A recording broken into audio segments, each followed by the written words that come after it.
band in the world. Their Grammy-winning Viva La Vida was the highest-selling album of 2008. Chris, Guy, Will and Johnny met at uni, formed the band and have been best mates ever since. Over the next 12 years, the release of their single Yellow and the albums Parachutes, Rush of Blood to the Head and X and Y solidified them as Brit rock royalty. Now, as well as advocating fair trade and throwing their weight behind the Sound Relief concert for Aussies in need, the band is wowing crowds on their Viva La Vida world tour. A special sound check for Rove.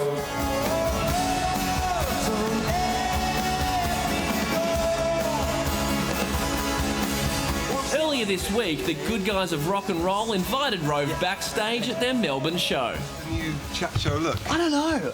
Do you know what? You ready for this? I changed like 3 times before I came here. I wasn't happy and I changed and then out. Just it's like a date. And that's what you ended up with. I know. Well, there's just a new look called smart casual. That's it, isn't it? Great job last night. What number show are you up to now?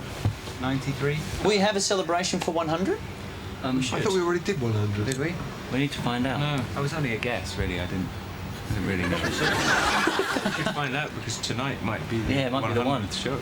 Does it get like that though, where you lose track of numbers and? I think the thing you lose track of is the day of the week.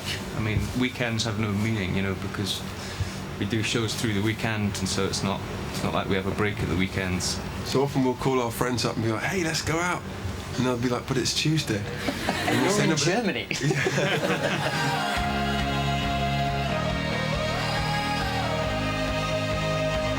Is your dad touring at the moment as well? My dad is very much on this tour. How does he go living the soft rock lifestyle? He's usually the last one out of the bar. Yeah.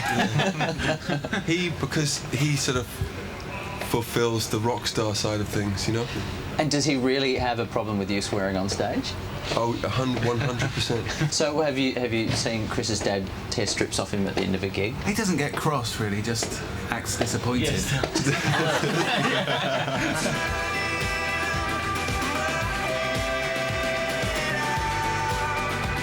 Now, obviously, there was a very long creative process putting this album together. You guys really pushed yourself harder than you probably have before. Would that be correct? You know, we still can't believe we got our job, so we're just trying as hard as we can to keep it.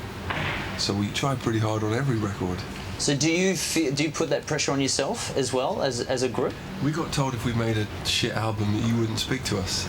That is true. So, you know. And here we are, so congratulations. You live for now, Coldplay. So when you kick off a tour, do you still try to work out what's going to be successful and what isn't?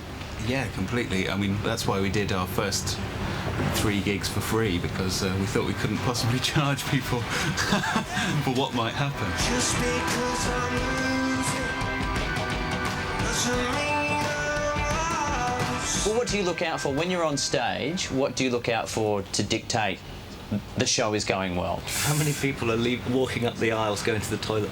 Is that a fact? Well, we thought yesterday, we came up with a method yesterday for if you wanted to, for the next time we get a tour together, we'll start and we'll employ a few people to do like bathroom counts. And so at the beginning of the tour, you know, because we probably won't be on that good form, we might get a high bathroom count through the show, and then we'll see how low we can bring it, you know, if we can make people desperate to go by the end. I think your problem will be then when you go off for the encore, everyone will you come back out, empty arena. Tremendous. It was just a little idea, and now it's gone.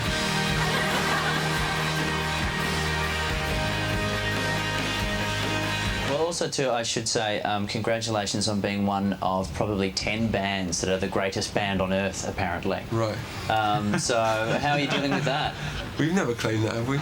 No, you haven't, but... One day we claimed to be the greatest band in Perth. I think that's what you might be confusing it That's with. massive. And but even that was only on Sunday. You, along with a string of, you know, probably 5 to 10 other bands can be labelled as the greatest band on earth, and no one ever seems to sort of have... the biggest. I don't think anyone would say the greatest. What does big mean? I don't have any idea, but we are... Big, well, orchestras would be big. Exactly, they're bigger. We're one of the tallest bands in the world. Yeah. We definitely lay claim to that. Okay.